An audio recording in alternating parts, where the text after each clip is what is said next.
purpose of art is to wash everyday life's dust of our souls. I always deeply believed this Picasso statement.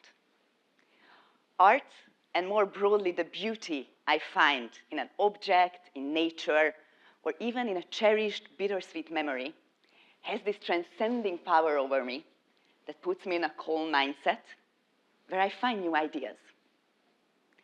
Pulled by these forces, I even formed a friendship with a painting once. I was 14 years old, a foreign student in New York City, and it was the first time I stayed away from my family. Respect to my Hungarian home, everything just felt so cold and tall, alienating.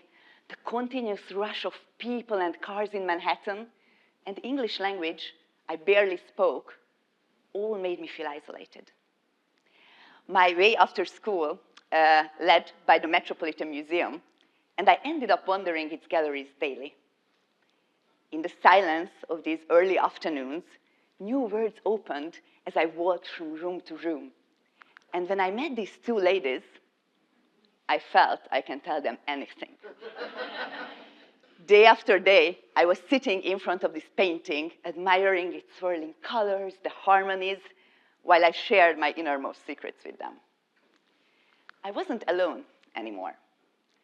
Art became my last resort, this place of deep humanity, an outlet for thoughts and emotions.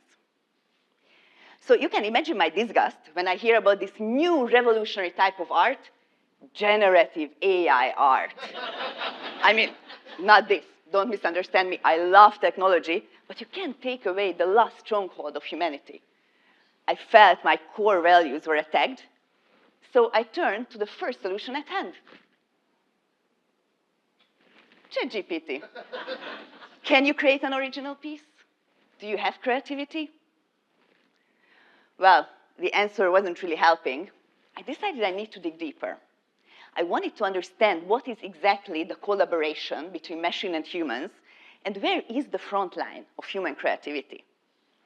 Instead of scientific articles, what I found were countless fear-inducing, click-provoking headlines talking about doomsday scenarios, how AI is here to take over our lives. It wasn't helpful. So in my desperation, I turned to art history. And I had to realize that generative art is nothing new. It's been around since the 60s. Generative art simply means that the artist uses a predetermined system, for example, a computer program, and coding becomes the new creative medium. In this sense, a coding script is nothing else but a new type of paintbrush drawing strokes with lines of code. Now, in today's AI models, there are two revolutionary changes. First is the first time that these models do not work based on a set of rules set by us. Instead, they are trained on large data sets, they are shown examples and results, and they come up with their own patterns, their own rules. Now, as you can imagine, this is a fastly developing field, but what most experts believe that the main difference comes down to pattern recognition. While these models break down an image and rebuild it line by line, bit by bit, from bottoms up, what we humans do is something very different. We first guess the outline, the larger picture, and we assign a meaning. And then we fill in the details to match that meaning that we guessed. Do you see a rabbit? Or do you see a duck? And now you know what is the root cause to all of our biases. The second biggest difference just comes down to the sheer amount of data. The amount of information that these models aggregate and build upon is just unprecedented. To compare traditional art to generative art in this sense is just like to compare photography to painting. A human eye cannot capture and analyze to that level of detail that a camera lens can. And similarly, our mind is incapable of aggregating this amount of information. And this is a huge opportunity. Just imagine, Monet, the great Impressionist painter, instead of sitting in his own garden painting his favorite water lilies, would have been able to glimpse across the globe and across time and see all different kinds of water lilies and see also the paintings and sculptures, even music and literature dedicated to this flower, and draw his inspiration from all of that. What could have happened? Would we see different color palettes in Impressionism? Would we see different shapes? Would we see water lilies tall and floaty like in Botswana, or represented as tiny rectangles like in Japan? What could have happened? So does this mean that these models can create such captivating pieces as we can? Well, let's think about it for a second. When do we call something creative? Something creative is something unexpected. It's when we are surprised. And surprise comes when those inner details do not match the meaning we assigned.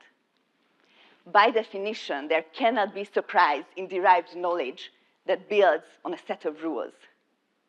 And that is what AI is. So why all this fear? And what are we afraid of? Don't these cycles and narratives just sound awfully familiar? 200 years ago, photography induced similar fear-provoking commentary. And as you know today, photography did not end the era of painting, but it did fuel new art movements. Photography ended up expanding what we thought creatively was possible, what painters were able to do. Monet's own Impressionist movement was born as a direct reaction to photography. So the ultimate question remains, does this mean these models will ever create like we do? Well, replicating a human mind goes way beyond replicating pattern recognition. How human thoughts rise is still somewhat new to us, but what we know is that our minds feed on felt experiences, as well as thousands of years of joint learning as species. And some of these experiences are really difficult to explain. How would you describe to ChatGPT how you know how it feels to ride a bike, or how it feels to learn how to swim? And on the subconscious learning, studies in epigenetics actually showed that some of these experiences program part of our genes, and we pass these on to the next generation. What this means is that what you would think, how you face a situation, will be completely different from the person next to you. But what all these fields agree on is that new thoughts, creative ideas come when we feel safe, when we feel calm, when we can make the best sense of the world around us. Learning this made me realize why so many years ago those two girls helped me through the depths of homesickness and helped me come up with new ideas to face my situation. So it's time. It's time we change the fear narrative and start to talk about how we can use these new tools to further stretch the capability of our creativity. And who knows, maybe these tools will also help me to have a more adult conversation with my old-time friends. Thank you very much.